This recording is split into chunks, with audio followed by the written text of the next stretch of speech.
Kenapa saudara, saya buka sedikit, hanya simpulan aja, yang lain saya nggak mau banyak-banyak.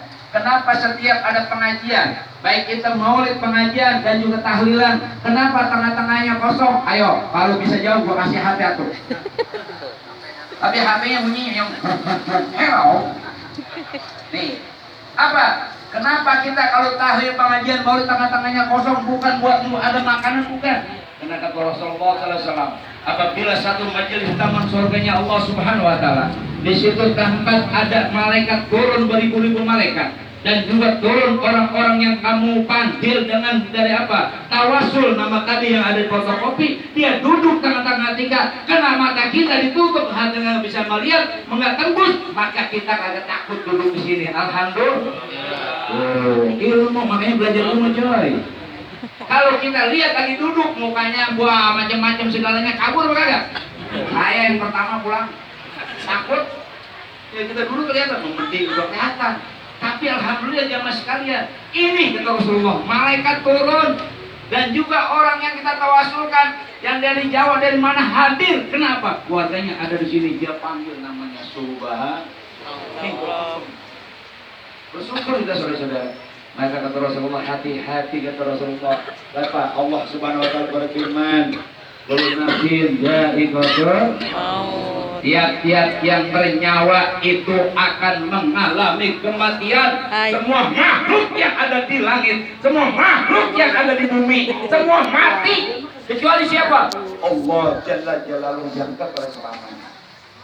Yang kaya mati, yang miskin mati, yang tua mati, yang muda. Udah dah, banyak kiai yang jelaskan macam itu.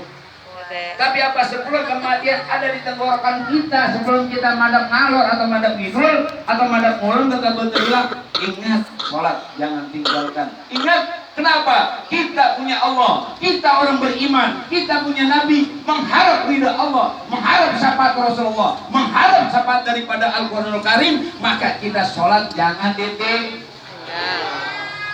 Oh, yang ninggalin sholat berarti belum Islam, belum beriman kepada Allah Subhanahu. Hati-hati. Kita duduk di sini sama-sama, subhanallah. Satu, saya sampaikan yang terakhir, sampaikan pula. Apa? Ingat saudara-saudara, di saat mayat sudah lepas daripada jasad dan ruhnya, sudah lepas, itu detik itu, menit itu, jam itu, hari itu, sampai sekarang menuju hari anjing saya ini saudara-saudara, apa? Itu di dalam makam tiap hari dapat rahmanya Allah, kiriman daripada anak makanannya, doa semuanya. Dia lagi girang di kuburan nih. Kenapa? Anaknya manggilin saudara-saudaranya kumpul baca Yasin tahlil tiap hari, baca doa. Alhamdulillah. Dan pasti dijelaskan ada kenapa harus seperti itu. Makanya ngaji Pak sama Ustadz sama Kiai yang bisa tahu bahasa kitab dan bahasa pengalaman. Kenapa? Karena dari hari pertama, perhatikan, hari pertama sampai hari ketiga itu mayat bengkak. Yang kurus jadi bengkak gitu. 1 sampai 3 hari. 3 hari sampai 7 hari mulai dia akan pecah.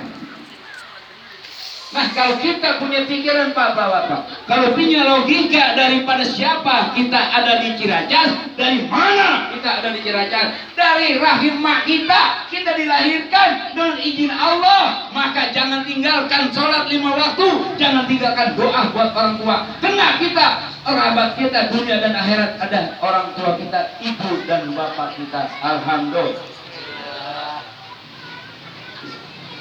Bapaknya sekarang banyak lagi pergi haji, gampang aja. Orang berangkat pergi haji, udah nyampe di sana sekarang, dikirimin sama keluarganya apa? Baca Ratibul Hadad, baca Yasin, bukan tahlil, karena jodoh belum meninggal kan.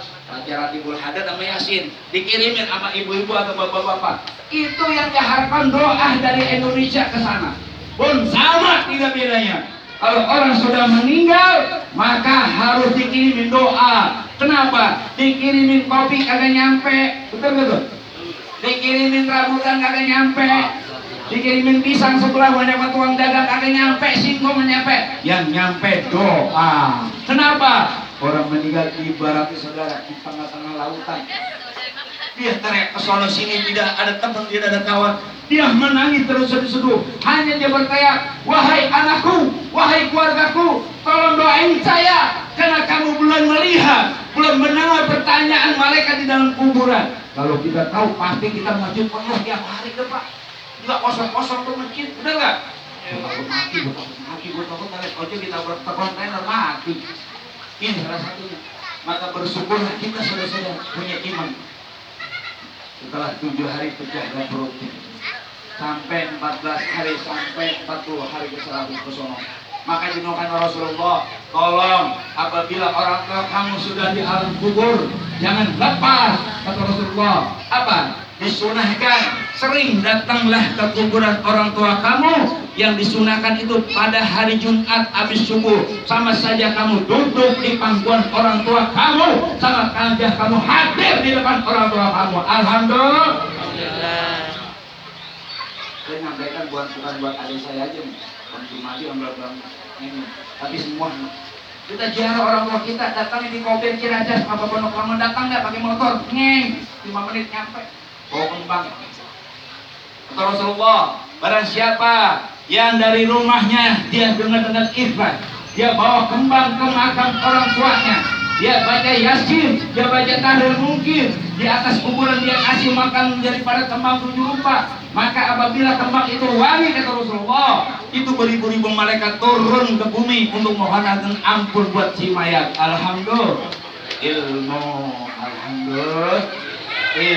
alhamdulillah. Dan apabila itu pohon atau kembang itu kering, maka malaikat mengatakan, ya Allah, ampunin Fulan bin Fulan, karena orang tuanya, anaknya itu dididik dengan agama, dia baca Yasin di rumah, dia berdoa di rumah. Ini salah satunya Allah.